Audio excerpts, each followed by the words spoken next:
नमस्कार दर्शक बंधु एक बड़ अपडेट आसी जाइए जहाँकि रहा ओएसएससी तरफ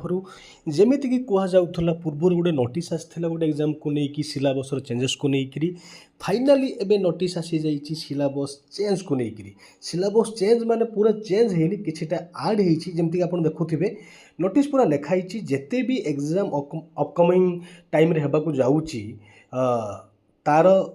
किछि आड कराई जेमिति कि कौन आड कराई Odisha economy Odisha history Odisha geography Odisha heritage and culture 10th standard तापर बाकी जहाँ जमी अच्छी आपर एग्जाम हम तो प्रिलिमिनारी एग्जाम कथा ये कहुई